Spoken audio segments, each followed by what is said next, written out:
오늘의 육아 헤드라인입니다. 초등 돌봄교실에 대한 온종일 돌봄특별법이 국회에 발의됨에 따라 운영 주체를 두고 학교 현장에선 갈등의 골이 깊어지고 있습니다. 급기야 돌봄 전담사들은 총파업까지 예고하고 나섰습니다.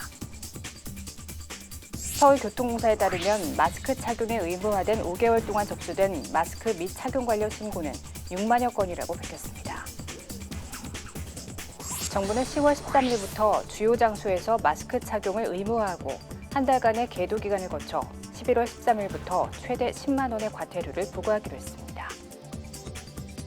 경찰은 코로나19로 온라인 거래 피해가 지난해에 비해 20% 늘자 올해 연말까지 물품 거래 사기 등 4대 사이버 사기에 대한 특별 단속을 실시한다고 밝혔습니다. 이상 오늘의 육아 헤드라인이었습니다.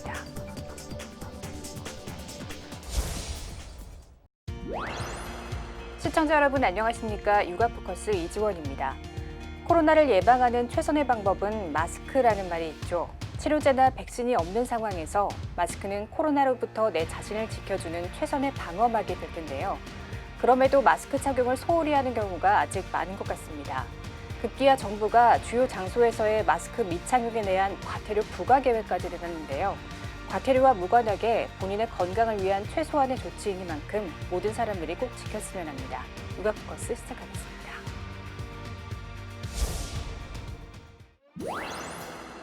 지난 9월 25일 인구보건복지협회에서 청년세대의 행복은 2030의 삶에서 해답 찾기란 주제로 제7차 저출산 인식조사 발표 토론회가 열렸습니다. 이날 토론회는 인구보건복지협회, 인구절벽 대응 국회 포럼이 공동 주최했습니다. 토론회를 공동 주최한 김창순 인구보건복지협회장은 개회사를 통해 청년 세대가 결혼과 출산에 대한 자신들의 생각을 긍정적으로 변화시키기 위한 해결책이 토론회를 통해 제안되길 기대한다고 전했습니다.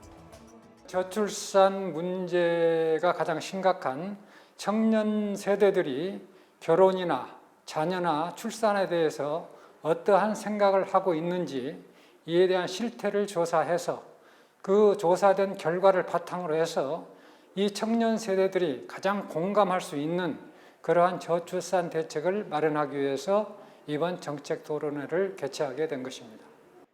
토론회에 참석한 주요 내비는 축사를 통해 청년 세대들을 위한 실효성 있는 정책 제안들이 제시되길 바란다고 전했습니다. 코로나19로 인해서 결혼과 출산에 대해서 한 5분의 1 정도가 한 20% 정도 이제 부정적인 생각이 바뀌었다 이런 통계도 나옵니다. 그래서 이런 점들을 감안해서 저희가 국회나 정부에서 정책을 수립해야 되지 않을까라고 하는 생각이 들고요. 조사 결과와 오늘 정책 제안을 금년에 실시하는 제4차 저출산 고령사 기본계획에 충실히 반영할 수 있도록 합니다. 이어서 주제 발표를 통해 인구보건복지협회의 박보미 연구원이 제7차 저출산 인식 조사 결과를 발표했습니다. 저출산 원인 중 하나인 결혼 기피 현상에 대한 질문에서 결혼을 기피하는 원인으로 남자는 재정적 부분이 51.1%, 여자는 혼자 사는 것이 행복하다는 이유가 25.3%로 조사됐습니다. 남성의 경우에는 현실적인 결혼 조건의 어려움을 가장 많이 응답한 반면에 여성의 경우에는 혼자 사는 것이 더 행복해서와 가부장제 등 양성 불평등 문화 때문에 이런 게 고루고루 나와서 여성의 경우에 조금 더 다양한 문화적 맥락이 있었구나를 알 수 있었습니다. 박 연구원은 조사 결과를 토대로 청년들의 행복도 향상을 위해선 출산 장려 위주 정책이 아닌 일상을 위한 정책이 수립되어야 한다고 제언했습니다. 또 인구 대응 정책에 대한 체감이 있어서 30세에서 33세 남녀 간 좀 차이가 있었습니다. 특히 이때 여성분들은 삶의 질 향상이라기보단 출산 장려 위주라고 느낀 비율이 컸는데요. 이어서 박정미 충북대학교 사회학과 교수가 좌장을 맡은 토론회에서는 30대의 저출산 인식 개선을 위해서 사회 문화적 차별 및 불평등 해소, 청년 가구의 주거 안정 기반 마련을 위한 청년 맞춤형 임대주택 공급, 청년의 원활한 노동시장 진입을 위한 지원과 직장 여건 개선 등 청년 정책 과제를 저출산 개선 정책에 한정하지 않고 청년 삶의 질 향상을 위한 정책에 힘써야 한다고 제언했습니다. 인구보건복지협회는 이번 토론회 결과가 향후 저출산 정책에 반영될 수 있도록 노력하겠다고 밝혔습니다. 코로나19 이후 저학년을 둔 맞벌이나 저소득 가정 등의 돌봄 수요가 커지고 있습니다. 그런데 이를 담당하는 초등 돌봄교실의 운영 주체를 두고 학교 현장에선 갈등의 골이 깊습니다. 급기야 돌봄 전담사들은 총파업까지 예고하고 나섰습니다. 코로나19의 돌봄 공백이 커지며 초등 돌봄교실에 참여하고 있는 학생은 꾸준히 늘고 있습니다. 하지만 2004년 돌봄교실이 생긴 이후 지금까지도 명확한 법적 근거 없이 운영되었습니다. 학교나 지역의 재정 여건 등에 따라 불균형이 생길 수밖에 없던 것입니다. 이 때문에 최근 국회에선 돌봄교실의 운영 주체를 지자체로 하고 정부는 기본 계획을 수립한다는 내용의 법안이 잇따라 발의됐습니다. 보다 안정적인 돌봄 체계를 꾀한다는 취지인데 돌봄 전담사들은 반발하고 있습니다. 지자체가 학교 돌봄의 공적 역할을 수행하기 어려울 것이란 것입니다. 법령에는 그러한 돌봄 시설을 무상으로 대부하여서 운영자로 하여금 수익 활동을 할 수 있게 해놨어요. 이미 지자체가 운영하는 그런 돌봄 시설 부분들이 민간 위탁도 상당하고 교육청 소속인 돌봄 전담사들의 재고용도 장담할 수 없다며 고용 불안도 우려합니다. 교원단체의 입장은 다릅니다.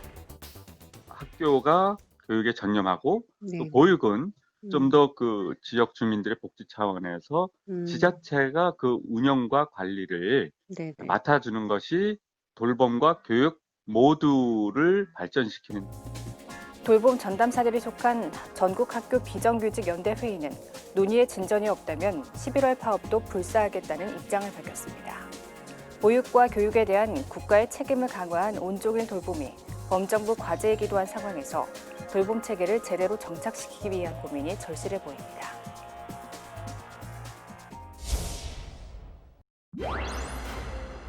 국가 인플루엔자 예방접종 중단 사태로 이어진 백신 상온 노출 사고 이전에도 백신 관리가 부적절했던 경우가 많았던 것으로 나타났습니다.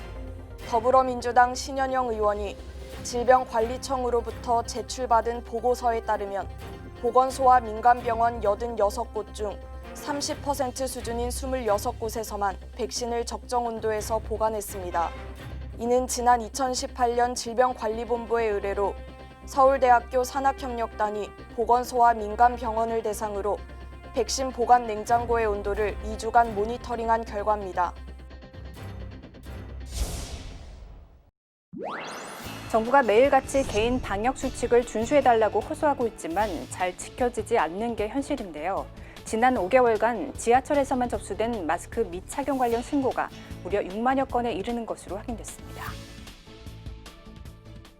코로나19 예방을 위해 마스크를 착용하지 않은 승객은 탑승을 제한하고 있습니다. 지하철 등 대중교통에서 마스크 착용이 의무화된 지 5개월째. 마스크를 착용하지 않아 주위를 불편하게 하는 사례가 잇따르고 있습니다.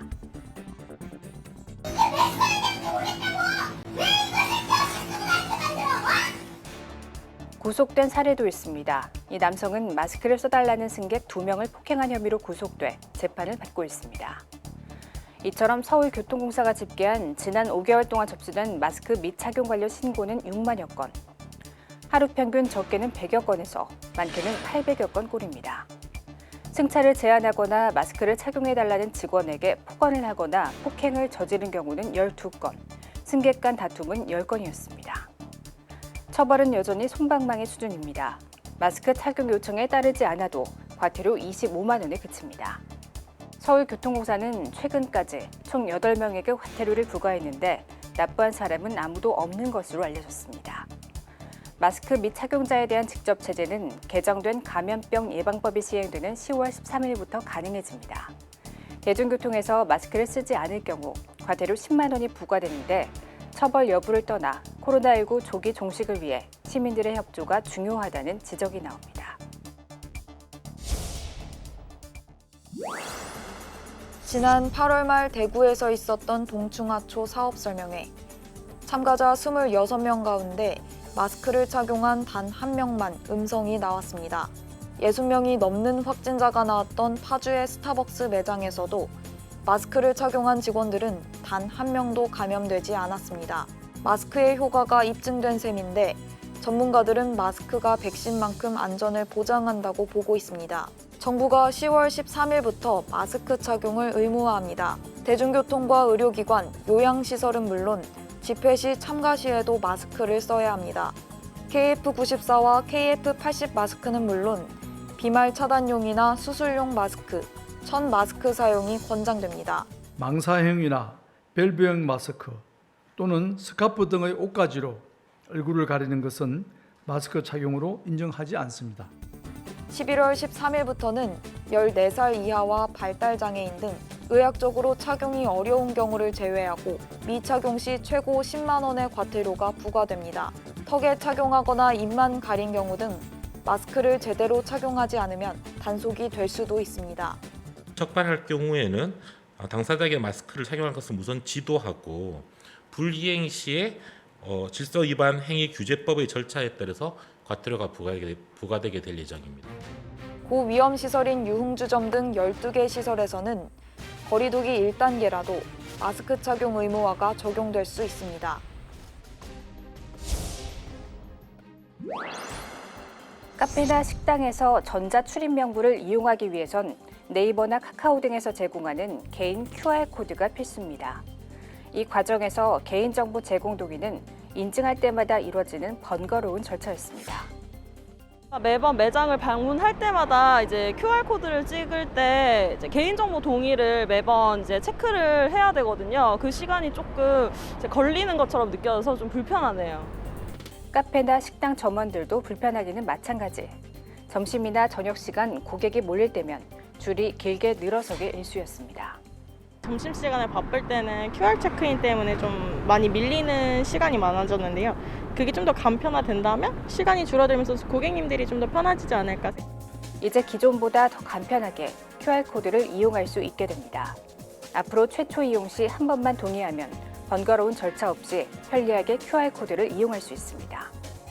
현재 전국 다중이용시설 3만 2천여 곳에서 전자출입명부를 사용하고 있는 곳은 56%가 넘습니다. 한편 이와 함께 개인정보 유출 논란이 있었던 수기 출입명부도 낱장 방식이나 가림판을 이용한 방식으로 점차 확대 변경해 나갈 계획입니다.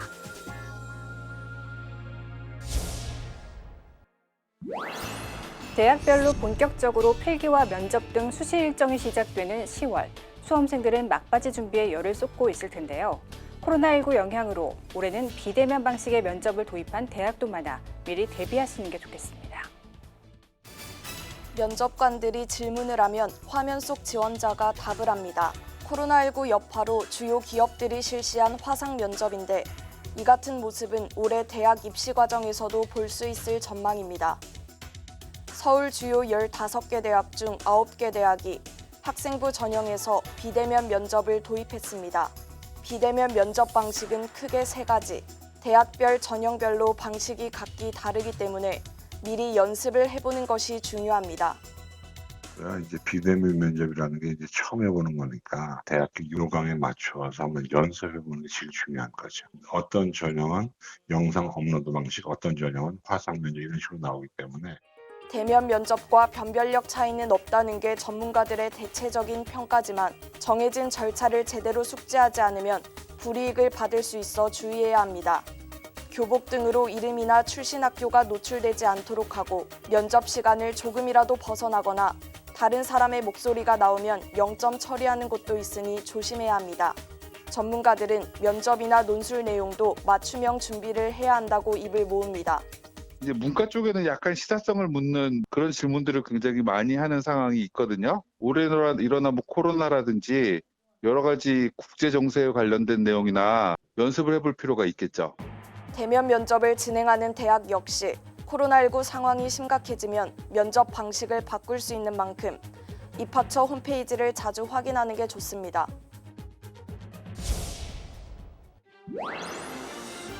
한 온라인 중고거래 사이트입니다. 검색창에 사기꾼이라고 입력하자 사기 피해를 입었다는 게시물들이 줄줄이 나옵니다. 유형도 다양합니다. 안전결제 상품으로 속아 가짜 구매 인터넷 사이트를 통한 결제에 당했다는 사례가 대표적. 사이트가 권장하는 공식 안전거래 방식 대신 직접 계좌 입금을 유도한 판매자에게 당했다는 글도 있습니다. 한 피해자는 계좌 이체를 거부했더니 상대방이 판매를 일방적으로 취소했고 이에 항의하자 욕설과 협박이 이어졌다고 호소합니다. 중국이 있더라고요. 경찰에 신고한다니까 문자로 욕하면서 찾아오겠다, 지저분했으니까 그거나 먹어라 이러면서 온갖 테러를 하더라고요. 중고시장뿐만 아니라 대형 온라인몰에서 새 제품을 살 때도 주의해야 합니다. 판매자가 가격을 깎아주겠다며 현금 결제를 유도한 뒤 돈만 받고 잠적하는 일이 이어지고 있습니다. 이 같은 온라인 거래 사기는 몇 년 전부터 발생 건수가 크게 늘어나고 있습니다. 특히 올해 들어 코로나19 확산으로 비대면 거래가 늘다 보니 피해 규모 역시 지난 8월까지 작년보다 20%가량 증가했습니다. 경찰청에서 제공하고 있는 사이버캅이라는 어플을 통해서 거래하고자 하는 상대방의 전화번호나 계좌번호가 사기 피해 신고가 접수되어 있는 이력이 있는지 반드시 꼭 확인을 하시길 바라고요. 경찰은 올해 연말까지 물품 거래 사기 등 4대 사이버 사기에 대한 특별 단속을 통해 온라인 사기 행위를 엄단하겠다는 입장입니다.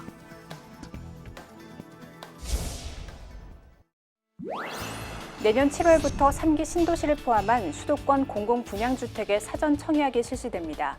특히 청약의 절반 이상이 신혼부부나 생애 최초 특별 공급으로 풀릴 예정이어서 젊은 세대의 관심이 높아지고 있는데요.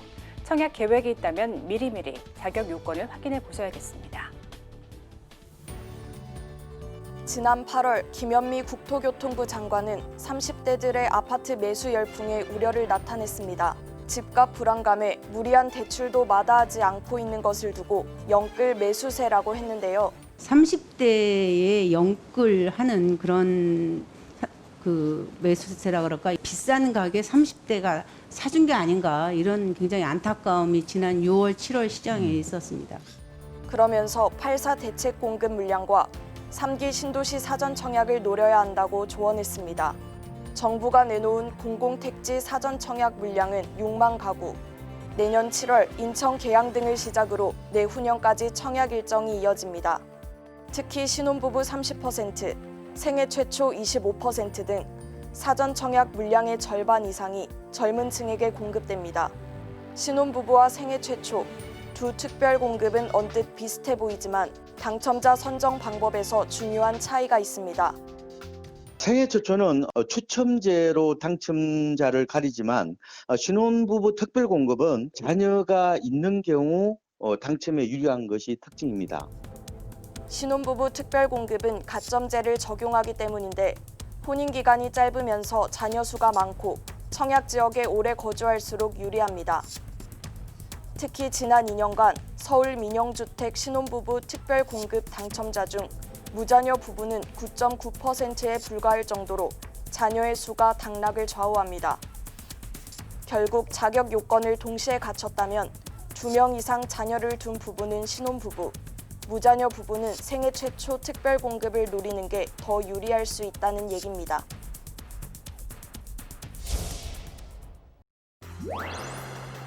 도로는 물론 인도까지 주저앉았고 나무는 힘없이 쓰러졌습니다. 지난 8월 경기도 구리에 있는 한 아파트 단지 앞 도로에 지름 10m 크기의 대형 땅꺼짐이 발생했습니다. 다행히 인명피해는 없었지만 사람들이 많이 사는 아파트 단지 앞에서 벌어진 일이라 자칫 큰 사고로 이어질 뻔했습니다. 이 같은 땅꺼짐 현상과 관련된 통계는 2015년부터 집계되기 시작했는데 최근 5년간 1,250건이나 발생했습니다. 지름이 1m가 넘지 않는 작은 땅꺼짐이나 사망자나 부상자가 나오지 않은 경우는 통계에서 제외됐는데도 연평균 250건이나 발생한 겁니다. 정부가 지난해 이런 땅꺼짐 사고를 막기 위해 지하 안전관리 계획을 내놨습니다. 지하 정보를 수집해 땅꺼짐이 일어날 가능성이 높은 곳을 파악하고 사고를 예방하겠다는 겁니다. 정부 계획대로 사업이 진행되고 있는지 살펴봤더니 계획 이행률이 30%도 채 되지 않았습니다. 올해까지 85개 시의 지하 정보를 수집하겠다고 했지만 실제 정보가 구축된 건 25개 시에 불과했습니다.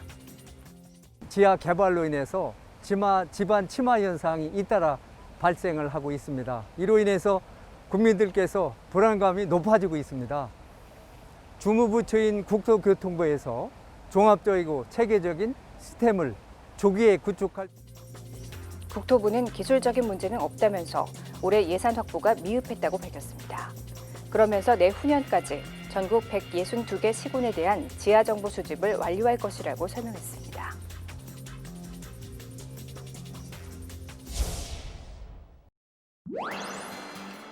씨가 없어 껍질째 먹을 수 있는 신품종 포도, 샤인머스켓입니다. 당도가 높고 거봉포도처럼 알이 큰 데다 망고 향까지 나서인지 선풍적 인기를 끌고 있습니다. 한번 먹어보면 80% 이상은 전부 이 품종을 찾으시더라고요. 결국은 그 전에 있던 품종은 거의 도태시키고 주 품종이 샤인으로 바뀌게 됐어요. 붉은색을 띤 이 포도 역시 씨가 없어 껍질째 먹을 수 있는 홍주 시들리스입니다. 이탈리아 포도와 국내산 포도를 교배해 육성한 품종인데 새콤달콤한 맛에 당도가 높고 은은한 향까지 나서인지 소비가 크게 늘었습니다. 또 봉지 씌우기를 하지 않아도 되기 때문에 농가의 일손도 덜 수 있습니다. 농가 입장에서는 알속기를 조금만 해도 되고 봉지를 씌우지 않아도 되는 노동력 절감의 효과가 있습니다. 이 밖에 체리 맛과 향을 느낄 수 있고 껍질째 먹는 고당도 포도 스텔라도 재배 면적이 확대되고 있습니다. 소비자들이 골라 먹는 재미를 느낄 수 있고 재배하시는 농가분들도 많은 소득을 얻게 함으로써 국내 포도 산업 경쟁력을 향상시킵니다. 껍질째 먹을 수 있는 신품종 포도는 한 입에 먹는 편리함과 껍질에 들어있는 영양소까지 섭취할 수 있는 매력 덕분에 국내 포도 시장의 판도를 새롭게 바꾸고 있습니다.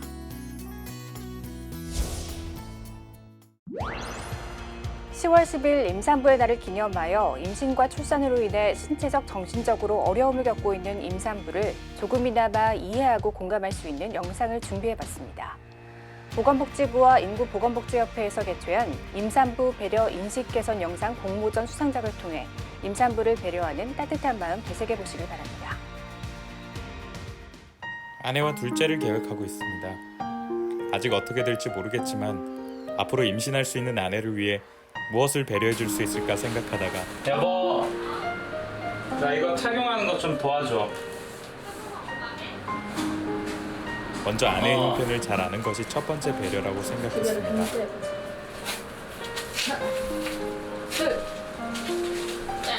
임산부 체험복을 대여해서 하루 체험을 해보았습니다. 벌써부터 힘드네. 입었는데 생각보다 너무 무거웠습니다. 너무 힘듭니다. 배가 나온 채로 아이를 또 카시트에 태워야 하는군요. 안 그래도 배가 나왔는데 임산부 체험복까지 입으니 정말 몸이 무거웠습니다. 진짜 너무 힘듭니다. 자, 운전하러 가시죠. 배가 나온 채로 운전을 하니까 어떠세요? 일단은 핸들에 배가 닿는 게 좀 신경이 쓰이고, 만약에 이제 여기 아기가 있다고 하면 좀 이렇게 조심한다고 더 신경을 쓰게 돼서 운전이 더 피곤할 것 같아요. 네. 아이를 데리고 놀이터에 가봤습니다. 아이를 따라다니는데 허리가 진짜 너무 아팠습니다.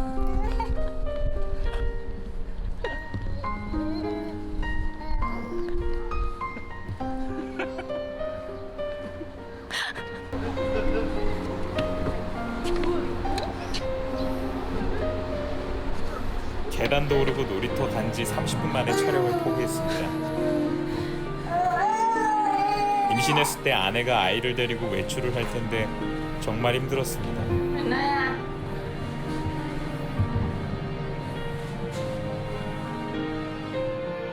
여보, 이제 알았어. 당신이 뱃속의 아이를 배려한 것은 세상에서 정말 아름다운 배려라는 것을.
앞서 초등학교 돌봄교실 운영에 관련한 갈등 상황 소식 전해드렸는데요. 무엇보다 중요한 부분 중 하나가 돌봄교실을 이용하는 아동입니다.